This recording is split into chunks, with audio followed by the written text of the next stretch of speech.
Hello students, welcome to my channel. So student, जैसा कि आपके बीए फर्स्ट सेमेस्टर में जो आपका फिजिकल जियोग्राफी है तो उसकी क्लास मेरे चैनल पर स्टार्ट हो गई है, जिसमें मैं आपके यूनिट्स को कंप्लीट करवाऊंगी। तो देखिए, आज की वीडियो में हम पढ़ने वाले हैं आपका यूनिट नंबर 2। देखिए, जो आपका एनईपी 2020 के अकॉर्डिंग न्यू सिलेबस है, उसी सिलेबस को स्टार्ट किया है मैंने। और जो आपका न्यू सिलेबस है एनईपी 2020 के अकॉर्डिंग फिजिकल जियोग्राफी का, उसको मैंने अपलोड कर दिया है। आप लोग देख लीजिएगा, उसका लिंक मैं आपको इस वीडियो के डिस्क्रिप्शन बॉक्स में दे दूंगी। देखिए, यूनिट नंबर 2 में आपका एक टॉपिक है भू संकलन, उसी को हम आज की वीडियो में पढ़ने वाले हैं। उसके अलावा इसमें और भी जो आपका टॉपिक है, जैसे भूकंप, ज्वालामुखी, और भी जो टॉपिक, उसको हम नेक्स्ट वीडियो में कवर करेंगे, यानी बारी बारी हर एक टॉपिक पर अलग अलग वीडियो में अपलोड करूंगी। आइए देखते हैं भू संकलन क्या है। देखिए, जो भूभाग के ढाल पर मिट्टी तथा चट्टानों के ऊपर के नीचे की और जो खिसकने या फिर लुढ़कने की प्रक्रिया होती है, उसे भूस्खलन कहा जाता है। अब देखिए, जैसे ऊंचाई से कोई चट्टान लुढ़क करके, सरक करके या फिर खिसक करके नीचे की ओर गिरती है, तो वही जो गिरने की प्रक्रिया है क्या कहलाती है? भूस्खलन कहलाती है। देखिए, आगे समझिए। देखिए, भूस्खलन एक अकेले चट्टान से लेकर कई बड़े मलबे के रूप में भी हो सकता है। यानी कि जो भूस्खलन है, जरूरी नहीं कि सिर्फ एक चट्टान ही हो जो ऊपर से लुढ़क के सरक करके गिरे तो भूस्खलन हो। जो भूस्खलन है वो मलबे के रूप में भी हो सकता है तथा बड़े तूफान के भी रूप में हो सकता है। तो इस तरह आप ये समझ गए होंगे कि जो भूस्खलन है सिर्फ चट्टान के रूप में नहीं होता, चट्टान के रूप में भी हो सकता है, मलबे के रूप में भी हो सकता है, और बड़े तूफान के रूप में भी हो सकता है। भूस्खलन की वजह से भारी मात्रा में चट्टानें और मिट्टी कई सारे किलोमीटर तक फैल सकते हैं। यानी कि जो भूस्खलन है वो तूफान के रूप में भी हो सकता है, मलबे के रूप में भी हो सकता है। तो इससे क्या होता है कि जो मिट्टी होती है वो कई किलोमीटर तक फैल सकती है। और देखिए, भारी बारिश यानी बहुत तेज अगर बारिश हो या फिर भूकंप, ये भूस्खलन का कारण बन सकता है। क्योंकि भूकंप से भी क्या होता है कि जमीनें फट जाती हैं, और क्या है कि उससे भी भूस्खलन हो सकता है। ज्यादा तेज बारिश हो तो चट्टानें सरक के लुढ़क सकती हैं। तो ये जो प्रक्रिया है वो भूस्खलन कहलाती है। तो देखिए, अब आप समझ गए होंगे कि भूस्खलन क्या है, कैसे होता है, तो उसको भूस्खलन कहा जाता है। तो जब चट्टानें ऊपर से नीचे की ओर खिसक कर, लुढ़क कर गिरती हैं, तो यही जो प्रक्रिया है वो भूस्खलन कहलाती है। अब देखिए, भूस्खलन के प्रभाव। देखिए, भूस्खलन जो होता है तो उससे क्या क्या इफेक्ट पड़ता है, क्या प्रभाव होते हैं, उससे क्या क्या हानियां होती हैं। तो देखिए, इसमें पहला पॉइंट है कि भूस्खलन से भौतिक क्षति के साथ साथ जन धन की भी हानि होती है। देखिए, भूस्खलन से क्या है कि भौतिक क्षति तो होगी ही, इमारतें गिर सकती हैं, मलबे का रूप धारण कर सकती हैं, साथ ही साथ जन धन का भी बहुत ज्यादा नुकसान होता है। और दूसरा पॉइंट है कि भूस्खलन के रास्ते में जितनी भी चीजें आएंगी वो सारी वस्तुएं नष्ट हो जाएंगी, चाहे कोई मकान हो या फिर कोई भी गाड़ी मोटर कुछ भी हो, उसके रास्ते में आएंगी तो सब की सब पूरी तरह से नष्ट हो जाएंगी। तीसरा पॉइंट है कि भूस्खलन से सड़कें, बस्तियां तथा कृषि भूमि को भी हानि होती है। देखिए, भूस्खलन होगा तो सड़कें भी टूट सकती हैं, उसका भी नुकसान है, बस्तियां भी बर्बाद हो सकती हैं। उसके साथ साथ जो भूमि है जहाँ पे खेती की जाती है, भूमि, कृषि भूमि है, वो भी पूरी तहस नहस या फिर बर्बाद हो जाती है। उसके अलावा अगला है कि कमजोर नींव वाले जो मकान होते हैं, भवन होते हैं, तो भूस्खलन में उनके खतरा अधिक होता है। क्योंकि देखिए, भूस्खलन का एक कारण क्या है? भूकंप। तो भूकंप के कारण क्या है कि मकाने गिर जाते हैं, पूरा मलबे का रूप हो जाता है, जमीनें फट जाती हैं। तो ये सब भी एक कारण है भूस्खलन का। तो जब भूस्खलन होता है तो क्या है, कमजोर घर वाले मकान भी पूरी तरह से गिर जाते हैं। तो भूस्खलन के क्या प्रभाव है, उससे क्या क्या नुकसान होते हैं, अब आप ये समझ गए होंगे। अब देखिए, अगला है भूस्खलन के कारण। जो भूस्खलन होता है स्टूडेंट्स, तो वो कैसे होता है, उसके क्या क्या रीजन है। देखिए, कोई भी चीज हो, चाहे अच्छी बुरी कुछ भी जो हो रही है, उसके पीछे कोई ना कोई रीजन जरूर होता है। तो देखिए, अब भूस्खलन के क्या कारण हो सकते हैं। पहला पॉइंट है गुरुत्वाकर्षण। देखिए, जो गुरुत्वाकर्षण है उसके कारण भी भूस्खलन होने की संभावना पूरी तरह से बनी रहती है, क्योंकि जो बड़ी चट्टानें होती हैं वो गुरुत्वाकर्षण बल के प्रभाव के कारण इन चट्टानों में भूस्खलन हो जाता है।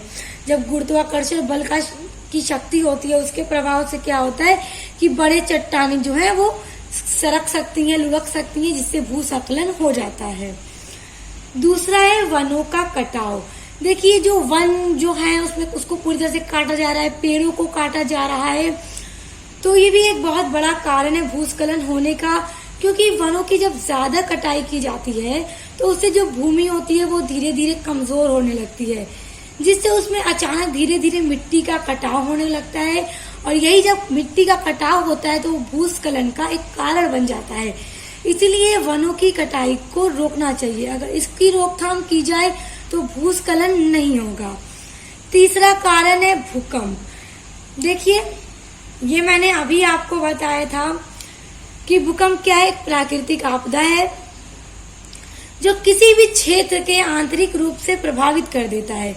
यानी कि जब भूकंप आता है उसको पूरी तरह से प्रभावित कर देता है। ऊंची ऊंची बिल्डिंग इमारतें तक भूकंप से गिर जाती हैं और मलबे के रूप में हो जाती हैं। तो भूकंप भी एक भूस्खलन का कारण बनता है। उसके बाद है निर्माण कार्य।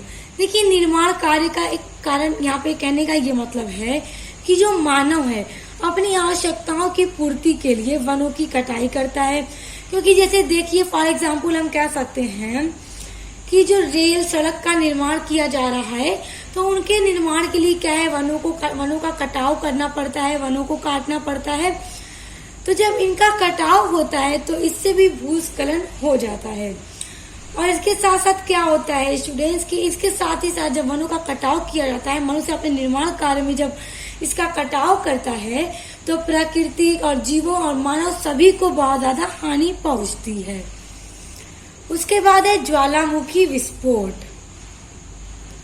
देखिए ज्वालामुखी का जब विस्फोट होता है उसके कारण उत्पन्न हुए कंपन से जब उसके निकट जो ज्वालामुखी के निकट वाले क्षेत्र होते हैं तो उनमें भूमि नीचे की ओर सरकने या कटने लगती है।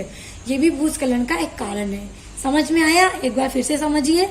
देखिए जब ज्वालामुखी का विस्फोट होता है तो उससे जो कंपन उत्पन्न होता है, तो जो ज्वालामुखी विस्फोटन के आसपास के क्षेत्र होते हैं तो उनके क्षेत्र उससे प्रभावित होते हैं, और जो चट्टानें होती हैं उससे प्रभावित होकर सरकने लगती हैं, लुढ़कने लगती हैं। तो ये भी भूस्खलन का एक कारण बन जाता है। उसके बाद अगला कारण है जलवायु। देखिए जलवायु भी भूस्खलन होने का एक कारण है। जिन क्षेत्रों की जलवायु अधिक वर्षा वाली होती है, यानी जिन क्षेत्रों में ज्यादा बारिश होती है, तो उन क्षेत्रों में अधिक वर्षा होने से भूमिगत संतृप्ति हो जाती है, जिससे भूमि में अतिरिक्त जल की मात्रा पाई जाने के कारण भूमि कमजोर पड़ जाती है, और यही अधिक बारिश होने का कारण जो है भूस्खलन का एक कारण बनता है। मैंने अभी आपको बताया कि जब भारी बारिश होती है तो वो भूस्खलन का कारण बनती है। जो चट्टानें उससे प्रभावित होती हैं वो सरकने लगती हैं, लुढ़कने लगती हैं, गिर जाती हैं, तो ये जो प्रक्रिया होती है वो भूस्खलन कहलाती है। तो भूस्खलन के क्या क्या कारण है? पहला गुरुत्वाकर्षण, दूसरा वनों का कटाव, फिर भूकंप, निर्माण कार्य, ज्वालामुखी और उसके बाद जलवायु। ये सभी भूस्खलन होने के कारण हैं। तो आई होप अब आप ये भी समझ गए होंगे। देखिए अब अगला पॉइंट है आपका भूस्खलन के रोकथाम के उपाय। देखिए जो भूस्खलन होता है वो क्या होता है, उससे क्या क्या चीजें प्रभावित होती हैं और उसके होने के क्या क्या कारण है, हमने वो सब पढ़ लिया और आई होप कि आप समझ भी गए होंगे। अब हम पढ़ेंगे कि भूस्खलन को किस तरह से रोका जा सकता है, उसके क्या क्या उपाय किए जा सकते हैं। देखिए पहला पॉइंट है कि हमें वृक्षारोपण करना चाहिए और वनों की अत्यधिक कटाई पर रोक लगाना चाहिए, क्योंकि वनों की कटाई भी भूस्खलन का एक कारण है। तो अगर हम वनों को, जंगलों को काटने पर रोक लगाया जाए तो इससे क्या होगा, भूस्खलन को काफी मात्रा में रोका जा सकता है। दूसरा पॉइंट है भूमि के उपयोग के नियमों को मजबूत करके भूमि को कमजोर होने से रोकना चाहिए। देखिए भूमि का जो उपयोग है उनके नियमों को मजबूत करना चाहिए और भूमि को कमजोर होने से क्या है, बचाना चाहिए। जिन कारणों से भूमि कमजोर हो जाती है वो हमें नहीं करना चाहिए। हमें वही कार्य करना चाहिए जिससे हमारी भूमि जो है, खेत जो है वो मजबूत हो, कमजोर ना हो, खराब ना हो। तीसरा पॉइंट है तीव्र ढालों की अपेक्षा समतल भूमि में कृषि करना। जो तीव्र ढाल वाली जमीनें होती हैं उन पर खेती करने से अच्छा है कि समतल भूमि पर कृषि किया जाए। इससे भी भूस्खलन होने से रोका जा सकता है। चौथा है कि ज्वालामुखी व भूकंप से प्रभावित क्षेत्रों में वृक्षारोपण करना और उत्खनन क्रिया न करना। जहाँ पर ज्वालामुखी या विस्फोट होता है, जहाँ पे ज्वालामुखी है, जहाँ पर भूकंप ज्यादा आते हैं, तो उस ऐसे क्षेत्रों में वृक्षारोपण करना चाहिए और उत्खनन क्रिया को नहीं करना चाहिए।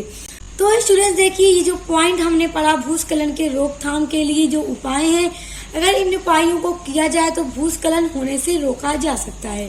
सो स्टूडेंट, आई होप आज का जो आपका टॉपिक है आप इसको अच्छे से समझ गए होंगे। आगे की यूनिट्स भी मैं कंप्लीट करवाऊंगी, तो इसके लिए आप चैनल को सब्सक्राइब कर लीजिए ताकि आने वाली वीडियो का नोटिफिकेशन आपको मिलता रहे। और देखिए, एक इम्पॉर्टेंट बात आपसे मैं कह देती हूँ कि आपके बीए फर्स्ट सेमेस्टर में जो आपका इंग्लिश लिटरेचर है या फिर आपका सोशियोलॉजी है या फिर आपका एजुकेशन है, अगर ये कोई भी सब्जेक्ट आप पढ़ते हैं या आपके कोई फ्रेंड्स पढ़ते हैं तो उनको बता दीजिए, उनको चैनल के लिंक शेयर कर दीजिए, क्योंकि मेरे चैनल पर उन सभी सब्जेक्ट की पूरी पढ़ाई की जा चुकी है। और साथ ही साथ इंपॉर्टेंट क्वेश्चन की वीडियोस भी अपलोड करती हूँ, मॉडल पेपर की वीडियोस अपलोड करती हूँ, जिनसे आप अपने एग्जाम की तैयारी को अच्छा बना सकते हैं। और अगर आप बीए कर रहे हैं स्टूडेंट्स, तो आपके बीए के लिए ये चैनल पूरी तरह से हेल्पफुल होगा, क्योंकि आपको अपने बीए के सभी सेमेस्टर के ऑल सब्जेक्ट इस चैनल पर पढ़ने के लिए मिलेंगे। तो अब मिलते हैं नेक्स्ट वीडियो के साथ।